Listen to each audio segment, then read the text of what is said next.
Lab. My name is Gadu Titus. Uh, you're welcome to another session of BCA Africa webinar series. I am your host, and I'll be taking you through today. We're going to be discussing two fantastic topics.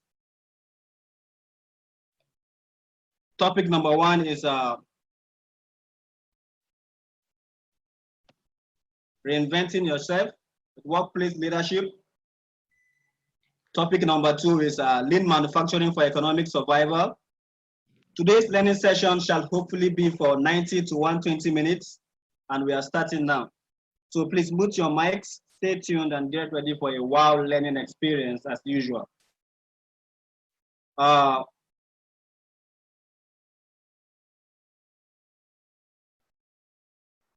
This is our table of contents. We're going to be going through this one after the other.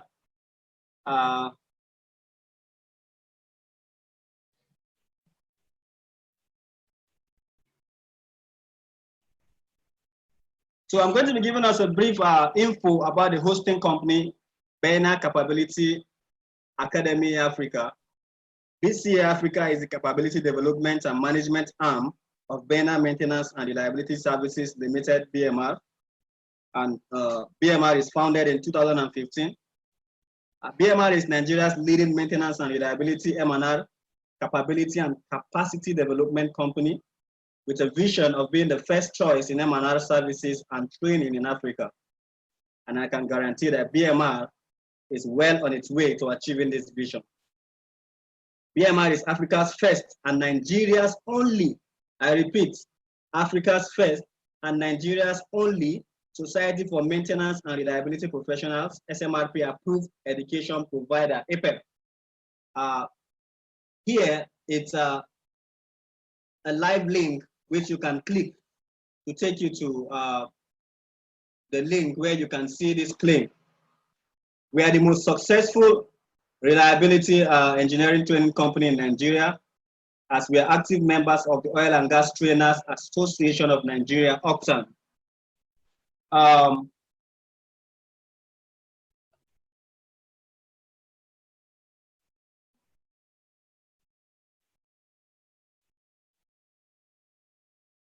In the last 5 years, we have helped more than 150 persons get globally acceptable certifications like CMRP, CMRT, CRE, CQE, Six Sigma Black Belt, ASQ, CCT, CMQOE, and so many more. And many more have acquired knowledge and skills associated with our bespoke certificate courses, BCC, tailored to meet your specific needs. Our clients range from oil and gas upstream through to downstream, manufacturing, power and energy, transportation, telecommunications, construction, education, cement, and so many more. From May 2020, we have started the BCA Africa webinar series, as well as our bespoke e-learning management system, ELMS online, so you can now take any of our courses from the comfort of your home.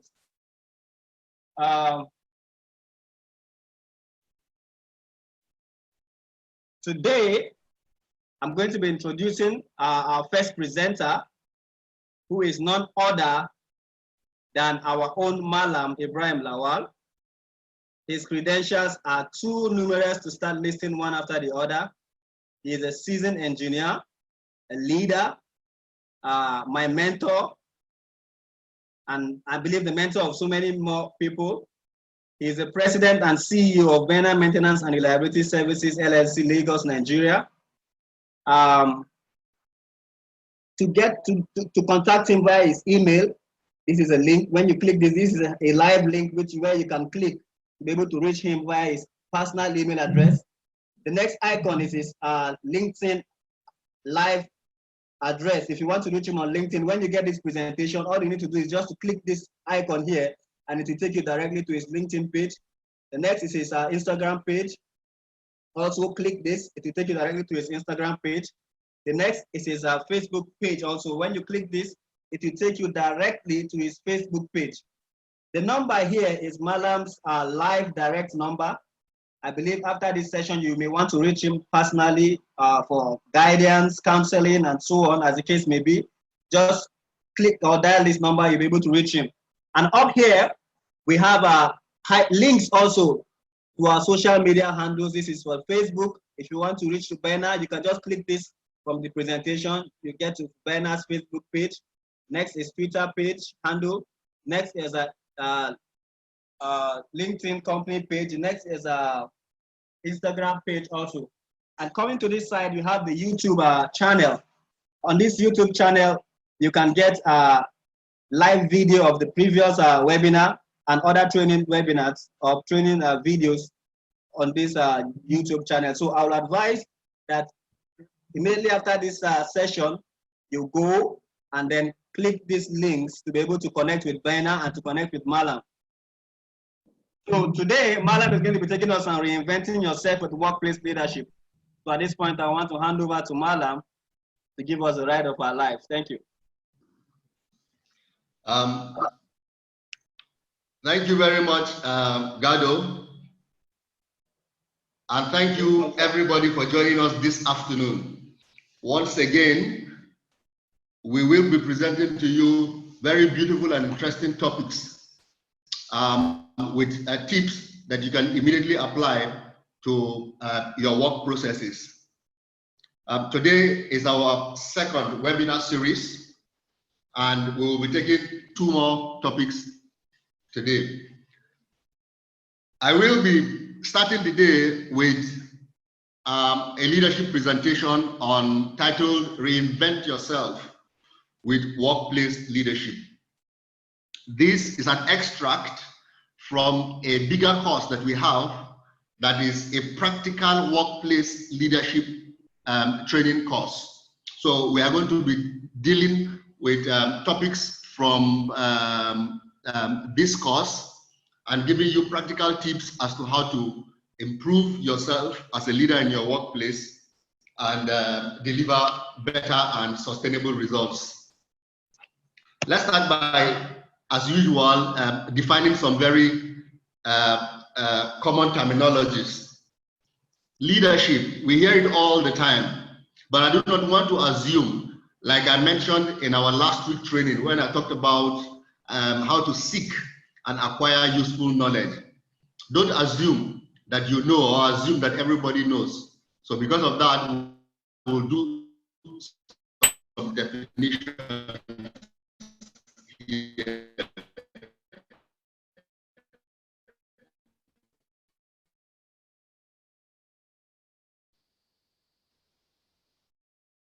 Leadership, from the English influence, is ultimately about creating a way for people to contribute to making something extraordinary.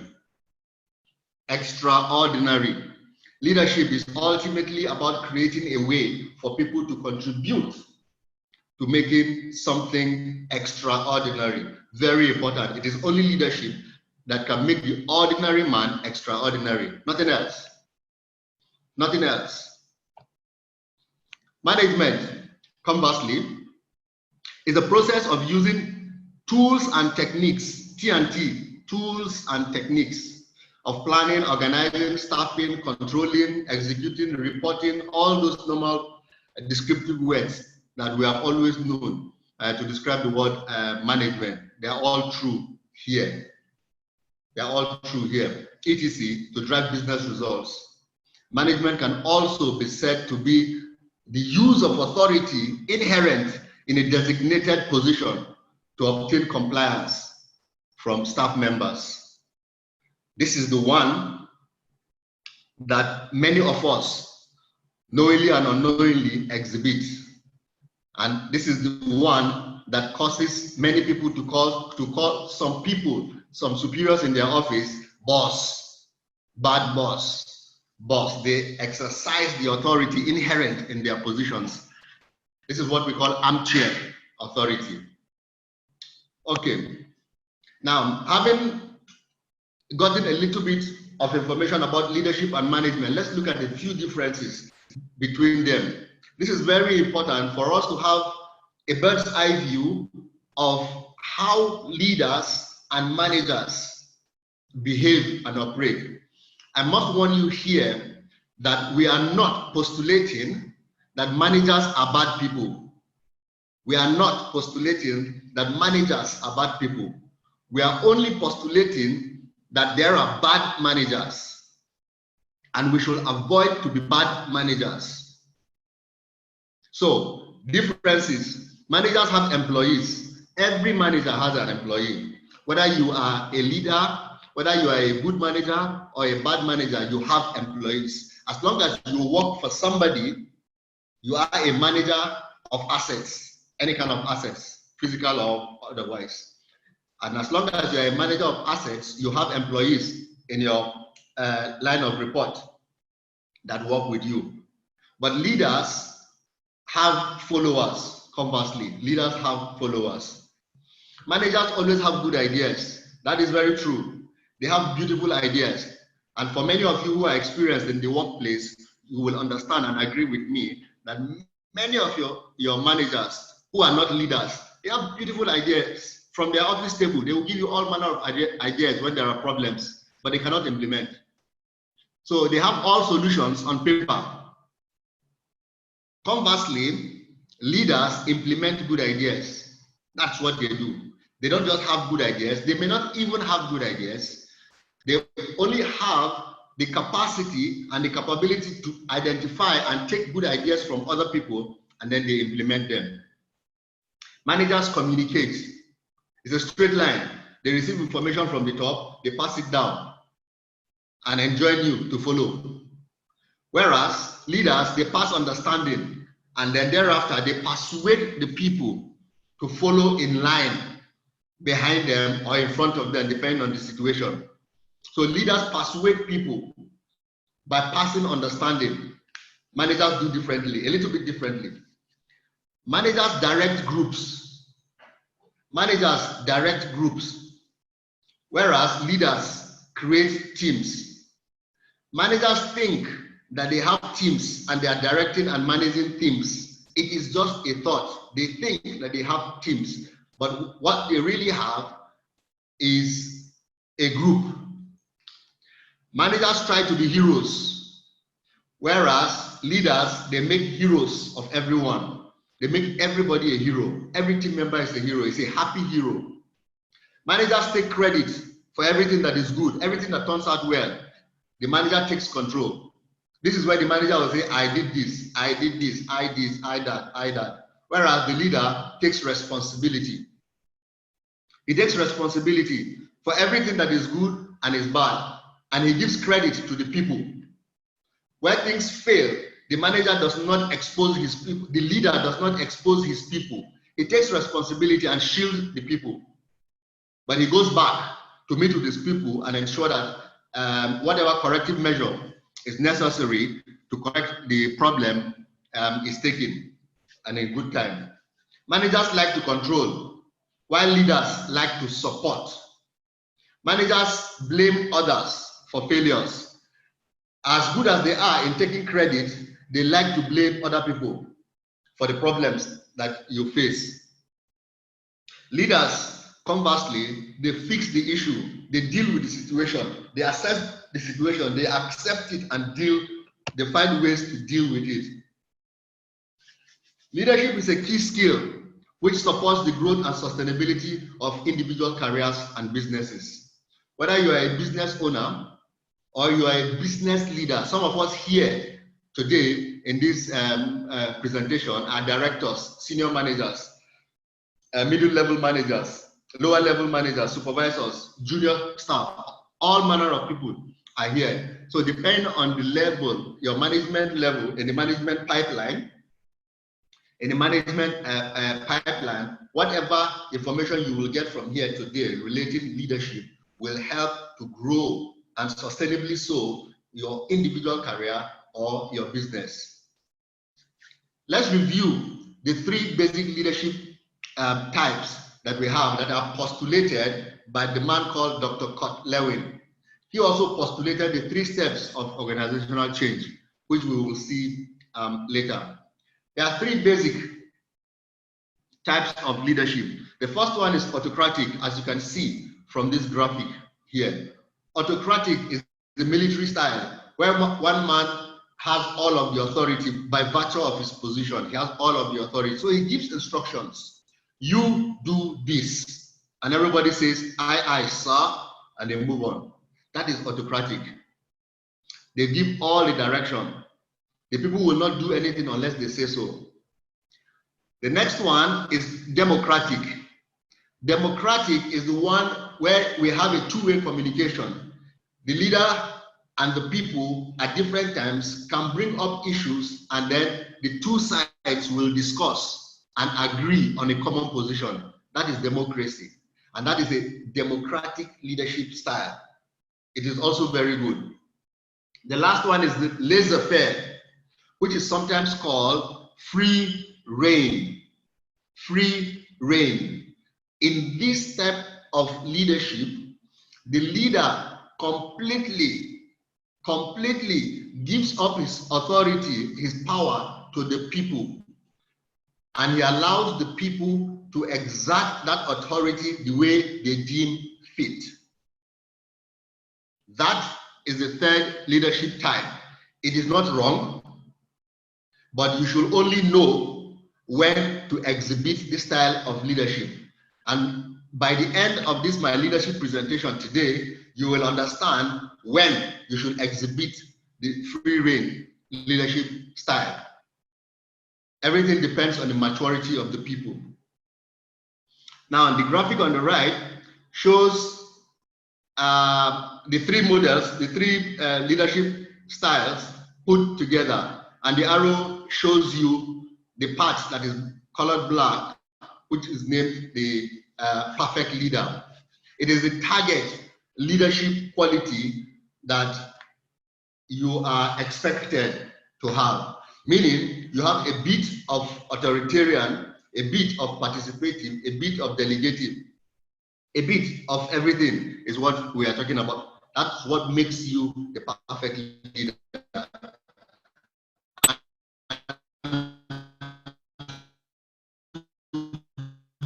Be able to exhibit and use a bit of all of these depending on the situation. You will need to understand what is called situational. That's it. It's a good example of situational leadership, where within 1 minute you can move from being a friendly, smiling guy to a tough, roaring manager and a very empathic man, all within the same minute, depending on the situation that you are dealing with. So, situational leadership theory was created by the two men called Paul Harsey and Ken Blanchard. The theory states that instead of using just one style, successful leaders should change their leadership styles based on the maturity of the people they are leading and the details of the task. They change their leadership styles based on the maturity of the people. It is very important, the maturity of the people. Now, if you look at the graphic on your left, you will see we have quadrants S1, S2, S3, S4. If you can see my cursor, S1, S2, S3, S4. I can see that some people are already sending questions. I forgot to mention it. Please, as I continue, drop your questions in the Q&A pane, as many questions as you have, and I will deal with them later. Please drop your questions there in the Q&A pane, not in the chat area. Please, in the Q&A pane, drop questions there. So we have situation 1, situation 2, situation 3, situation 4. All of these S's are directly related to R, which is readiness level, and also directly related to M, which is maturity level. And I will take each of these quadrants one by one to explain to you what you need to do in different situations. Situation 1, S1, is the telling or directing.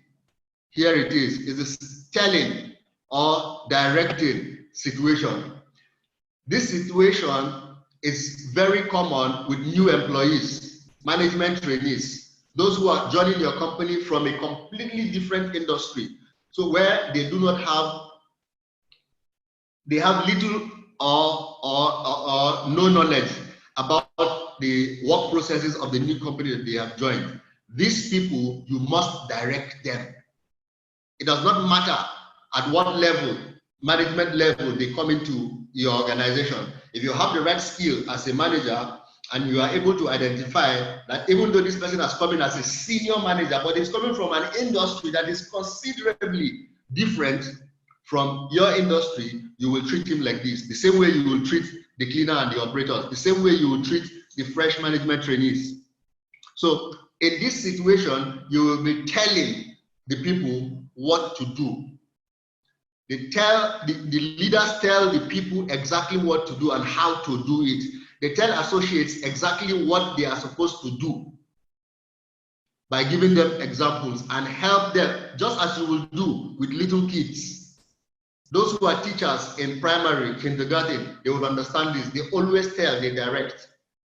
So it's the same thing that you will do here in situation one. In this place, there is usually low competence, low commitment, not all the time anyway, but commitment is usually low because most of the people in this place are young people. They are very boisterous.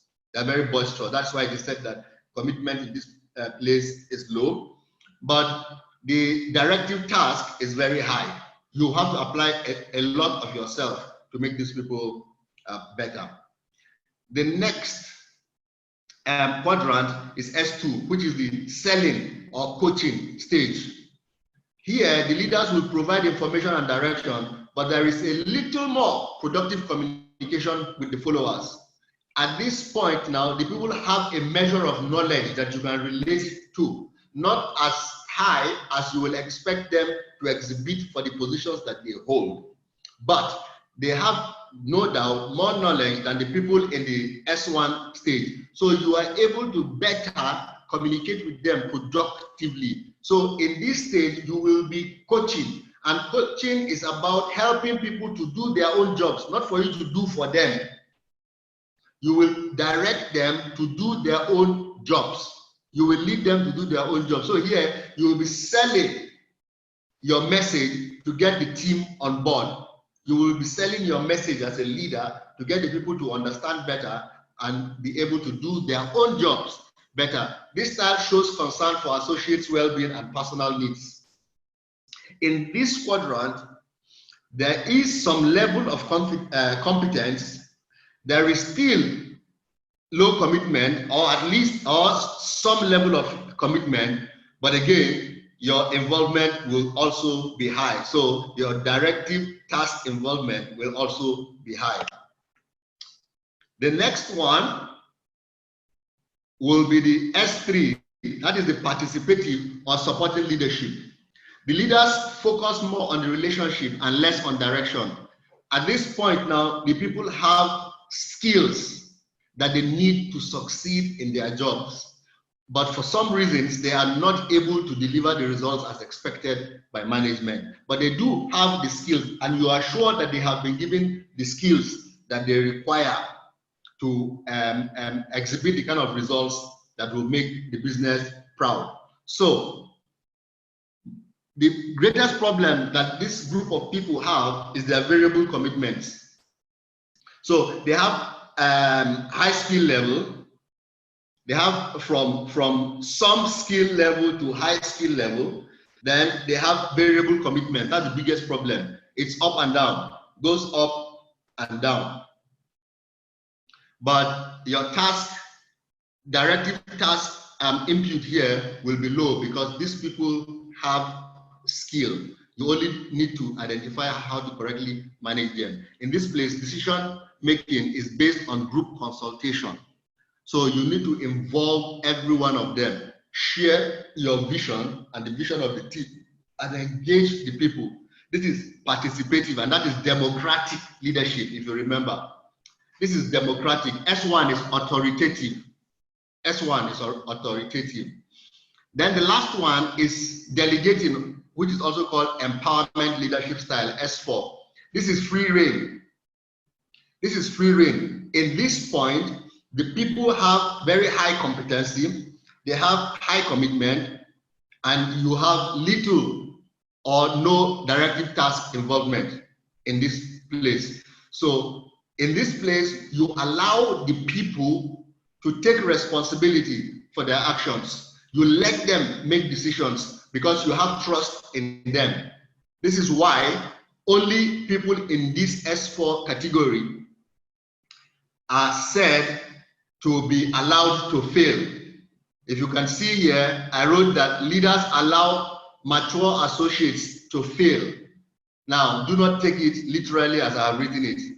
Allowing associates to fail means that you give them the opportunity to make their decisions about anything that they want to do, allow them to execute their decision, and allow them to fail, meaning that when they fail, you do not chastise them for failing. You help them to learn from their failure. That is the meaning of allow them to fail. Just like we will do with little kids. When we have children, they begin to crawl and then they begin to walk. When they begin to walk, we help them to walk. What we are doing is allowing them to fail, because we know fully well that because they are learning to walk, they will fall sometimes. But when they fall, we do not shout and say, oh no, you're going to hurt yourself. No. We laugh with them. We encourage them. They will stand up and continue on their own. So that is the meaning of allow associates to fail. They fail so that they can learn. So that means they fail forward. Challenging goals are set and high performance is encouraged while showing confidence. Very important. You must show confidence in the associate's ability to deliver results.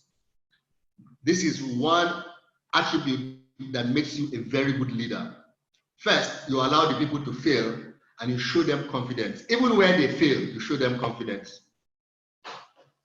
Now, I would like to bring you to the 5 levels of leadership. To the 5 levels of leadership as postulated by John Maxwell.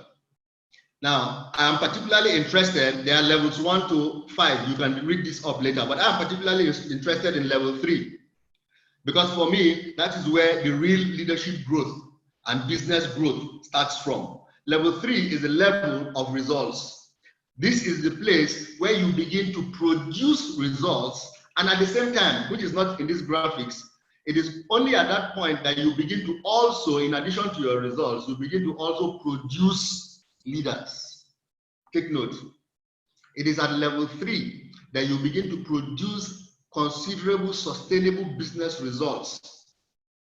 And it is also the best level to begin to produce leaders. Because at this level, the people that work with you, your peers, your associates, even your superiors, they will believe and follow you because of what you have done for the business, because of the results you have delivered to the business, because of what you have done for the business. I will see later why to be a good leader in the workplace, you must also have a complete grasp of your role. You must be a subject matter expert, or else you will not be able to get people to follow you willingly. Level 1 is the leadership of rights. That is what bad managers exhibit. People will follow you not because they love you or they love what you are doing, but because you have the position, you have the power to be able to punish them if they don't follow you. So they will follow you naturally, not because they love you, but because you are their boss. You are their leader, quote and unquote. You are their manager, their line manager. So all through to 5. 5 is the pinnacle of success, leadership success. 5 is the pinnacle of leadership success. And then, of course, there you see level 4, reproduction, people development. But I will always say that people development actually starts from 3 when you are developing, when you are delivering results. But the most of the work will be done in level 4. So It is important for all of us to take note of these 5 levels of leadership and begin to look very critically at these levels of leadership from 2 to 5. Forget about 1. 1 is fixed, and it's about the power that your line manager has. Like I said, I particularly like level 3, which is reproducing results and people. In this place, you must try to produce sustainable results that are on target. You must try to produce results that are not only sustainable, but that are on target or beyond target. People will align when they know that you can help them produce their own results. It's very important. And in my 25 years of practical field work experience, I have seen this over the decades. I have been able to develop thousands of people in my career with the Coca-Cola bottling company, Nigerian bottling company, MBC. People will align with you when they know that you can help them produce results. It is very true. Teach them to produce their own results and for them to be like you. Teach them the tricks that you use to deliver your own results. Teach them so that they can look up to you and copy your moves, copy your styles to deliver results. Be a model that others can follow. Still, starting from level 3, be a model that others can follow. People do what they see you do. Very important. Just like children, if you drive in your car with children and you feel like easing yourself, as a father, you park your car, come out and ease yourself in public, your children will learn from it. And they will not see anything wrong because you have done it. So they will do what they see you do. It is the same thing in the workplace. Exactly the same thing in the workplace. So if you present yourself as a man with integrity, who is responsible, who delivers consistent results, people will do like you are doing. People's minds are changed more through observation than through arguments. That is very true. You are able to change people. We'll be talking about change later and the management of change later. So you are able to change people the more when they are able to observe that you do what you say you do. In Nigerian parlance, we say talk-na-do. So when you say and you do, people are more likely to change their minds and follow you rather than trying to force them or by arguments. There are many people who have a lot of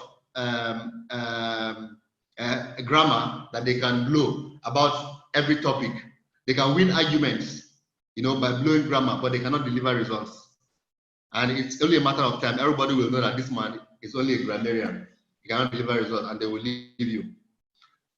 There is a quote there that says from the man Henry Longfellow, "We judge ourselves by what we feel capable of doing, while others judge us by what we have already done." You see, this aligns again with leadership level 3. People will judge you, they will follow you by what they have seen you do.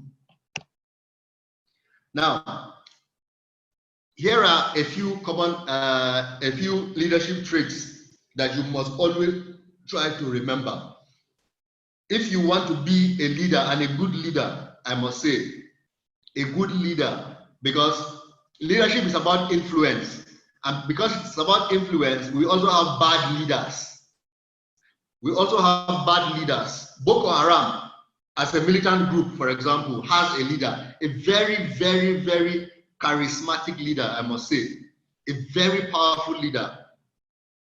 A very, very powerful leader. But he is a bad leader. He is a bad leader. But he is a leader and a very successful one. He has engaged Nigerian government for 11 years. This is the 11th year now that they have engaged Nigerian government successfully, as it were. So that is not the kind of leadership I am talking about. I am talking about the good leadership. The good leadership. And these traits related to good leadership include, but not all of it, ambition. As a leader, you must show ambition to want to achieve and deliver results. You must show energy. You must show energy. You must have a desire to lead. You must want to lead the people. It is a choice for you, but you must want to lead the people, and you must show that you want to lead the people. You must be honest. You cannot have integrity issues. You must be honest. You must have self-confidence. You must be intelligent. You must have high self-monitoring. This is related to emotional intelligence now. Now, you must have self-awareness. It is also related to emotional intelligence. These three, intelligence, self-monitoring, and self-awareness, are related to emotional intelligence, which we will not cover in this presentation for today because of time, but it is part of our bigger practical leadership 2-day training, and emotional intelligence is dealt with very well in that place. You must have job relevant knowledge, because we are talking about workplace leadership. So you must have job relevant knowledge, and that means that you must know your work. You must be a star in your own area. Now, whereas the leadership trait theory believes that leaders are born and not made, the leadership behavioral theory believes that leaders can be taught. I personally believe both are applicable, and I have used both of them over the last nearly 20 years that I have really gone deep into leadership development and helping people build their careers. I have come to understand that, one, being a good leader cannot be taught 100%. You can take all the degrees available in this world up to PhD level in leadership. If you do not have the right traits, you will you will have all the skills and have all the knowledge of leadership, but you will not be able to exhibit yourself as a good leader. If you are not kind by nature, underline this, if you are not kind by nature, you will not be able to be a good leader. A good leader is kind to the people. A good leader is kind to the people. If you are not kind by nature, you can study, have all the degrees in leadership, you will not be able to be a good leader. So if by nature you are kind and you can be kind to people, to humans, when you learn leadership, you can be able to blend the two and make yourself a good leader. But if you are a leader who does not care about the people, and you throw your ego and your authority around because you have a big armchair position, your company can send you for all manner of leadership courses in this world. Your situation will not change. You cannot do better than you are doing. As a leader, you will fail if you exhibit these things. This list is not exhaustive.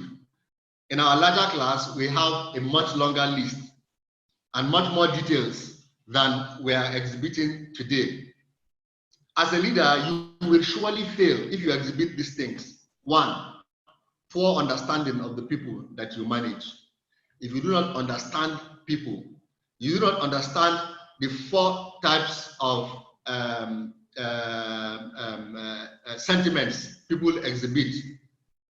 If you do not understand the 3 types of people that you will encounter in your workplace based on their outspokenness, that is introvert, extrovert, and ambiverts, you must understand this. If you do not understand people, you cannot be able to manage them successfully and have a very productive and peaceful team. If you lack imagination, you cannot be a good leader. You must have very bright imagination. And that is not to say that all suggestions must come from you.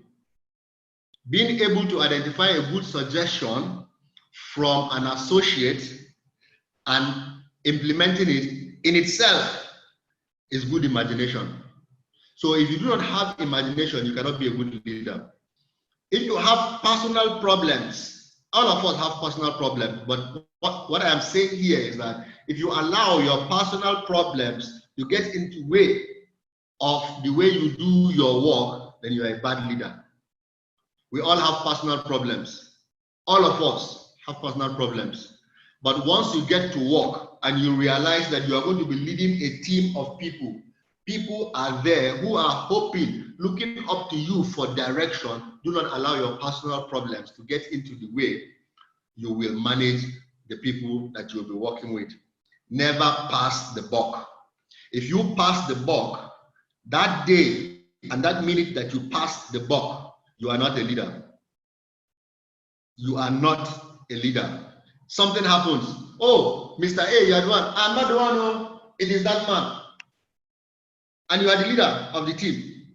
It is one of the fastest ways to destroy yourself as a manager of people if you pass the buck.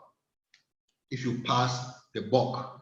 And I have had a staff before who is a manager of a small team.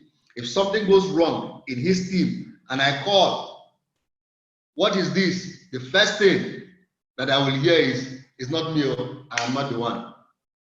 That is passing the buck. That is not taking responsibility. That is exactly what bad managers will do. So if you want to be a good manager, a good leader, and a good manager, you must not pass the buck. Never feel insecure and never be defensive. Never feel insecure as a leader. Be very open.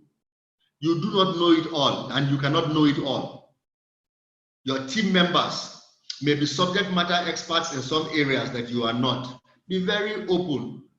Accept suggestions from them and do not feel insecure. Do not be discontented. If you show that you are not contented with what you have, then you are passing the wrong signal to your people. You must show contentment at all times for the little that you have at all times, because this is also part of the leadership trait that your people must learn from you. You must show contentment. Do not carry your ego about. If you carry it about, it's a sure way of failing. You should be organized. Do not be quick to public anger, especially. It may be your nature to be angry. It is okay. That is your nature. There's not anybody can do about it. But try to control it. Do not be quick to fly into rages, especially publicly. You must take risks. Good leaders take risks. Anybody who does not take risks is not ready to be a good manager or a good leader, and you will never succeed if you don't take risks. You will never, I repeat, you will never achieve superior results if you do not take risks. But before you take risks, you must understand what risks are and how you must analyze them. So you must have a good knowledge of risk management. And we have many of our courses that have risk management in them. So you must identify the risks, you must have a register for the risks, you must analyze the risks, and then profile mitigation plans for them. You must be flexible. You must be flexible. Do not be fixated to one position. If you see a superior argument, irrespective of who is giving that superior argument, be flexible. Take on it. You must show team spirit. You must be caring. If you are not caring to the people, like I mentioned before, to be a good leader, you must care for the people. You must have the milk of human kindness right from within your spirit that you will exhibit. If you don't have it, you cannot exhibit it. So you must care for the people. You must not be dishonest. You must not fight change. These are some of the things that if you exhibit, you will be exhibiting yourself as not being a leader. One other factor that affects the quality of and the results that leadership delivers is change and the management of change. Change is anything different from the normal that people are used to. Anything different from what people are used to is change. And the average human will resist that change. As a leader, brace yourself for managing change. Brace yourself for managing change because you will find resistance. And one of the greatest ways of overcoming resistance to change in your workplace, in your department, in your section, is one of the things we have talked about, being a subject matter expert. Show job relevant knowledge. Change comes from many challenges, likely because humans are by nature unwilling to relinquish the normal ways that they are used to, especially if they have made that normal way their comfort zone. LMs, that is line managers. Line managers will usually have a daunting task of selling change to associates. So to successfully do this, they must not only understand change, but they must understand how to deal with the resistance to change. Resistance to change. This change management is a very big part of our 2-day practical leadership course. It's a very big part with practical examples and role plays that we have, that we partake in our class. Now, having the knowledge that you will find resistance in the course of producing change. If you look at the graphic on the right, everything you have on the left of that graphic, the initiative of change, identifying the change to implement and all that, blah, blah, blah, blah, blah, blah, blah. But what you have on the left is where you are today. What you have on the right, if you can see my cursor, is where you want to go. The gully in between is the resistance to change. That is the real risk that you face in creating change in the workplace. And all of us as workplace leaders will face this. So knowing how to resist, how to deal with this resistance is the greatest battle that you will face in creating change. So the new way if the new way must stay, then we must face the challenges. We must take it on headlong. We must face the challenges of resistance and overcome them. There is no opportunity there. There is no alternative. It is a single answer question. You do not have a choice. The only choice you have is to fail in that change management process. And if you fail in creating that change, you may fail in delivering your results. And if you fail in delivering your results, management is capitalist. I say again, management everywhere in the world is capitalist. They are only interested in what they will get from you, and that is results. Results that will bring about a blown bottom line, that will bring about profitability. If the results you produce today do not bring about profitability, you produce tomorrow, it does not bring about profitability, they will write you a memo. So that is the alternative that you have. If you don't implement change, then you will fail. And if you fail, you will lose your job. That same job that you are afraid of losing, you will lose it because you are not able to deal with change and deliver results, move your people to deliver results. Now, having said that people will always resist change, we need to understand a few of the factors why people resist change in the first place. I have only 5 points here, but we have in the larger leadership course, we have many more points and a lot more details. So one of the reasons is the fear of the unknown. This is the most common one, and it is more common with older people in the companies, in the system, those who have spent 15 years, 20 years, 25 years, 30 years, those who started with the company when they were still very analog. Today, the company is digital, and for some reasons, maybe usually because of education, the level of education, they are not able, because of their level of education, they are not able to move with the times. So when they hear that change is coming, they exhibit the fear of the unknown, especially when they are not prepared for retirement, unfortunately. And I always say this: if you have been working for any company, once you reach the 10-year mark, you should begin to prepare for retirement. Believe it or not, you should begin to prepare for retirement. It is very important. Otherwise, the company, like I said before, is capitalist. They will let go of you anytime. And if you're not ready, you are in the deep blue sea. You are in the deep blue sea. I started preparing for retirement 12 years ago. This is the 13th year now. All right. Workload. This is about uneven workload. And we're going to see this in the next presentation, the next topic of lean manufacturing, where we'll be talking about, TJ will be talking about the three basic types of waste, Muda, Muri, and Mura. One of them is uneven workload. It is also a factor of resistance. If some people believe that this change that is coming is going to make them work more, for that reason, they can resist the change.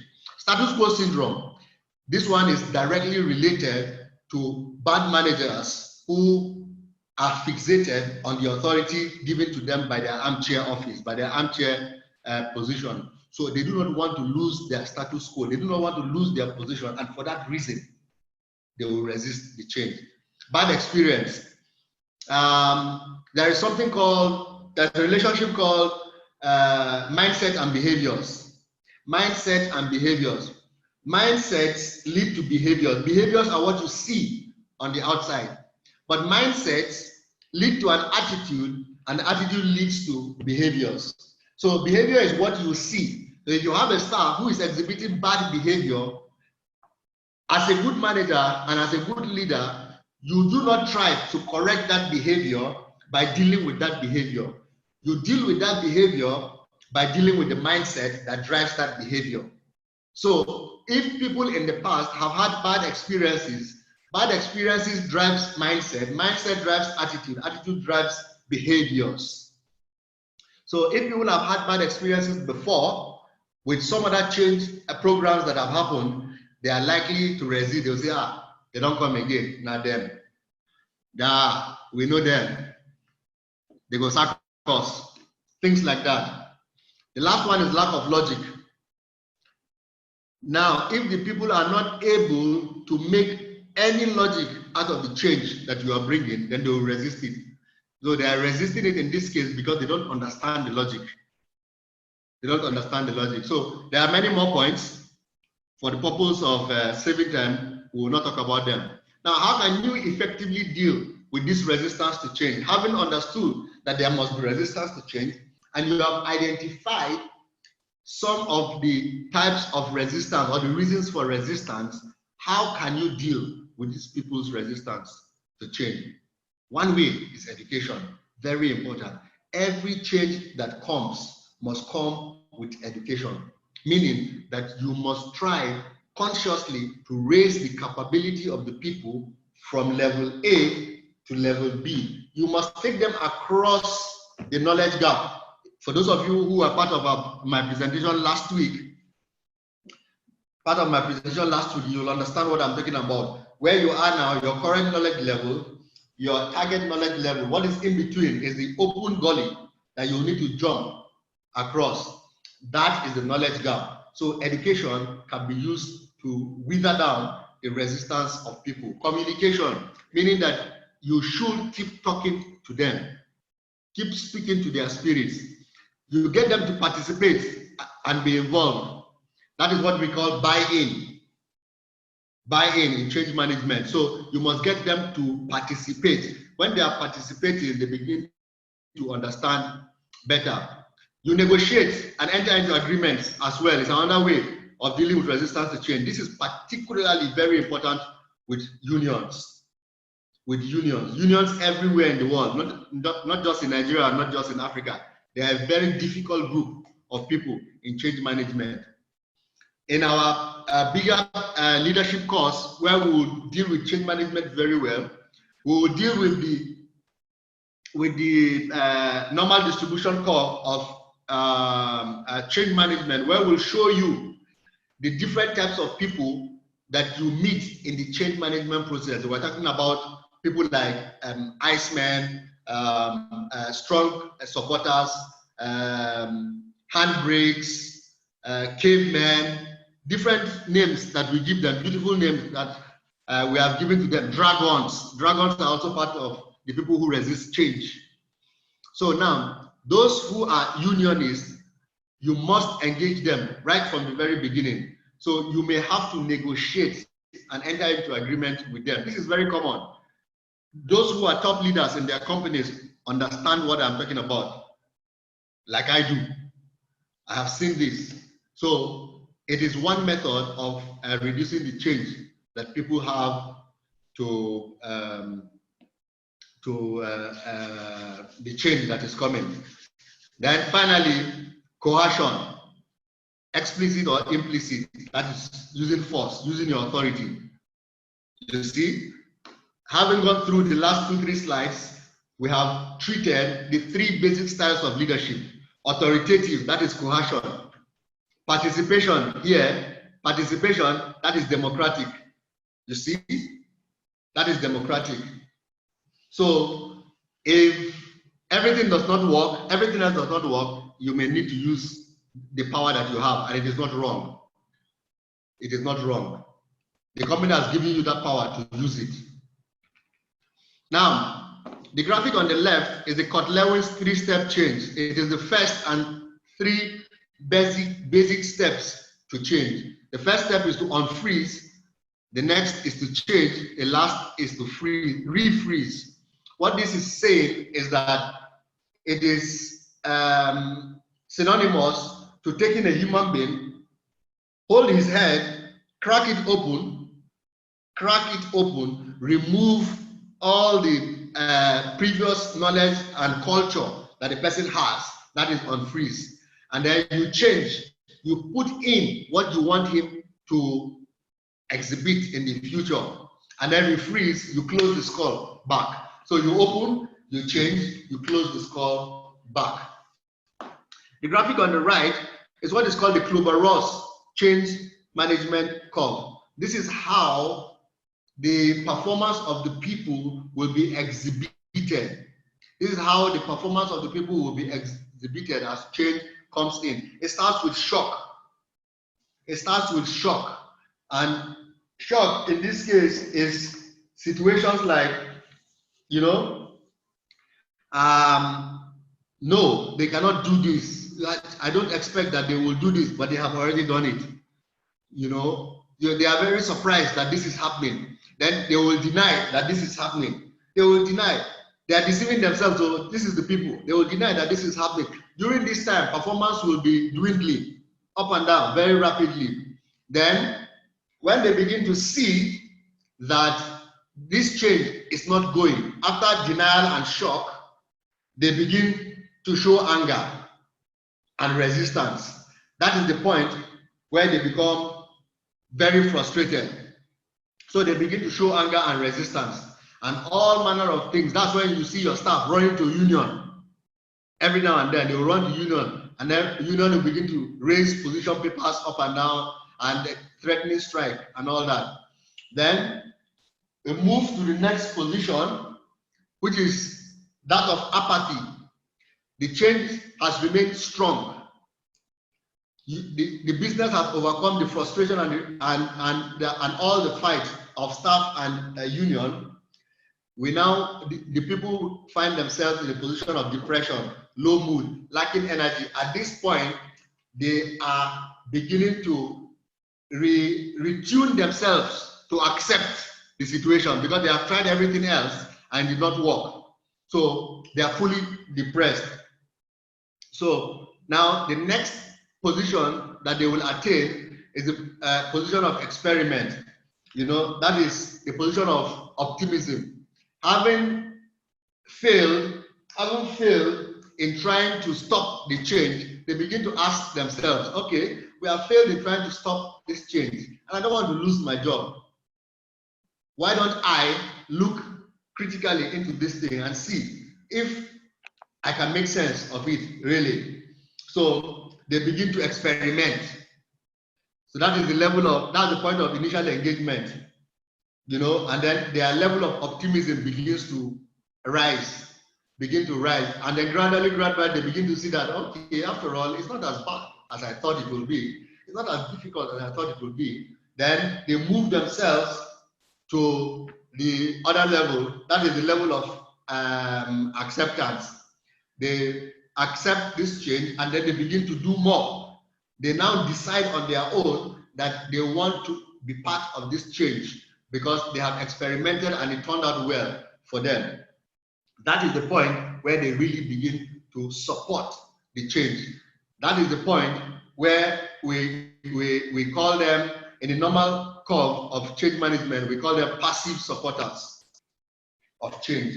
The last one, of course, is the position of integration, where they do not only accept, they do not only support, they have not only decided to be part of the change, they have agreed that they integrate themselves and whatever they have learned into the current work processes. That is the Kubler-Ross, the German lady. Now, to round up this leadership course, I will give you some tips that you can use in the immediate.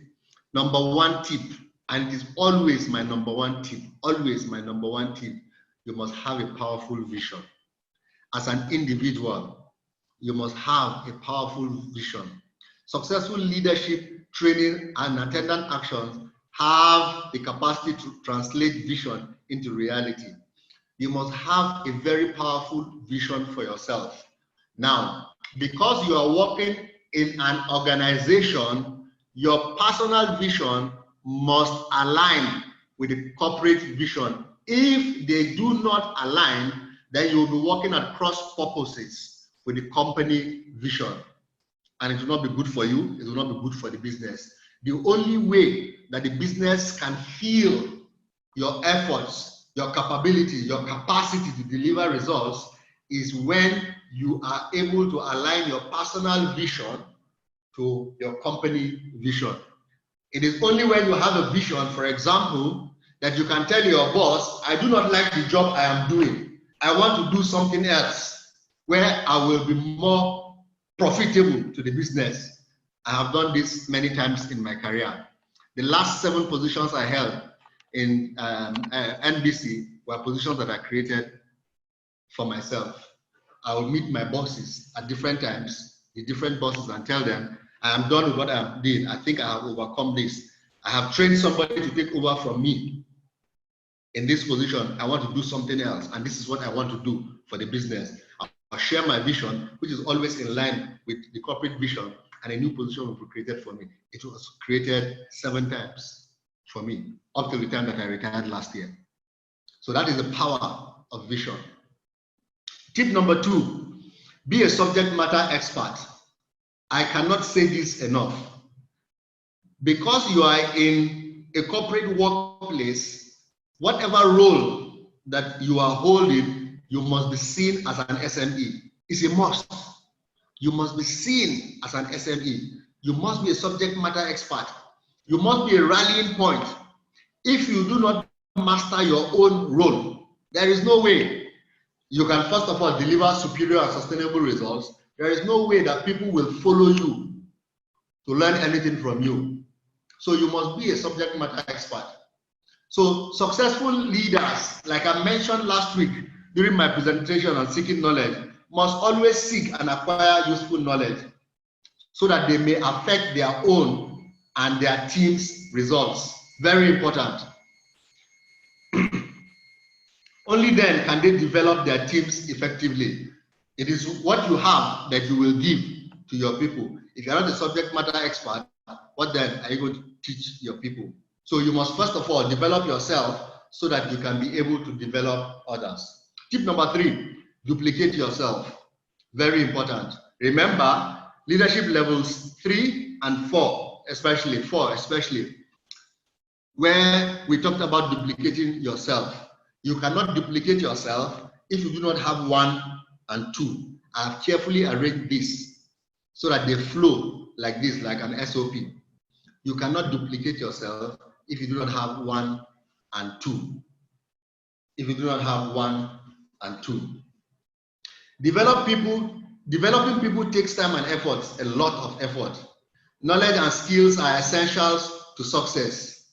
Get them and be patient with the people, meaning that you must get this knowledge and be patient with the people.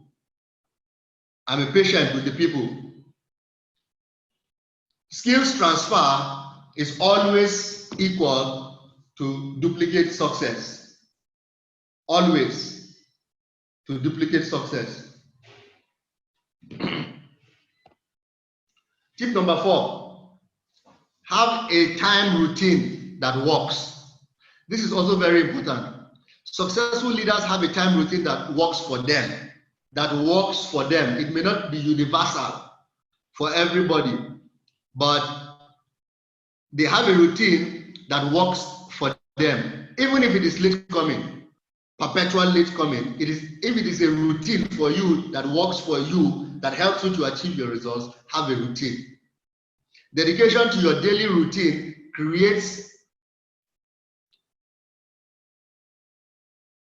dedicate yourself to your daily routine.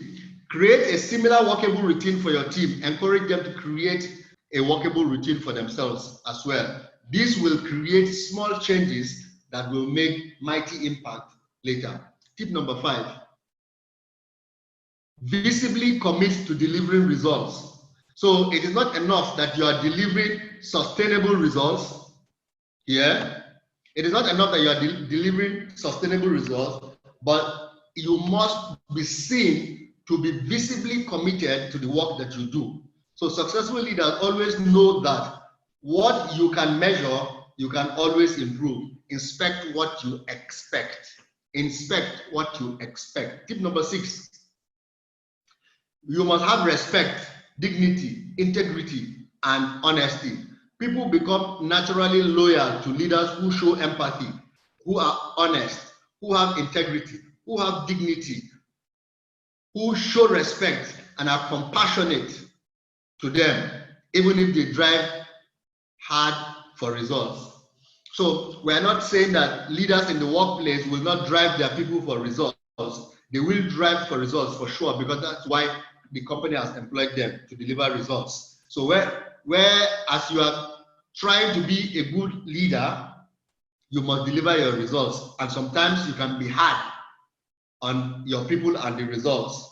So in the course of driving your people to deliver hard results, you must show empathy, you must show integrity, you must have dignity, you must show respect, you must show compassion for the people. That is what we are saying, and it is only leaders that can do this. 7, tip number 7, associate with other leaders. Associate yourself with other leaders, meaning that you must find other business leaders within your business or outside your business that you can learn from. This may be people that you have as role models. They don't know you, you don't know them. You probably met them on LinkedIn and you seem to like the vibe that they exhibit. Associate yourself with them so that you can constantly learn successful practices from them. Set high standards and have high expectations. This is the same as having very high quality expectations.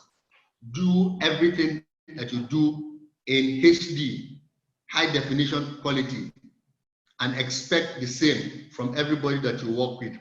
Here in our company, Baina, everything that we do is of global quality, down to our lecture notes, the quality of our slides like you are seeing today. We put in a lot of time and effort to make sure that we give you the best quality experience that your money can pay for. And we beat our chest to deliver the best quality available in Nigeria. The best quality available in Nigeria. We don't know anybody else. If a leader gets weak, his team becomes even weaker.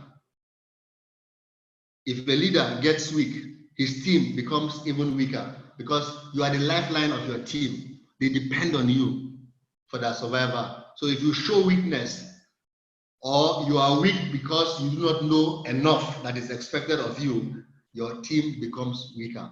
Tip number 8, lead by example.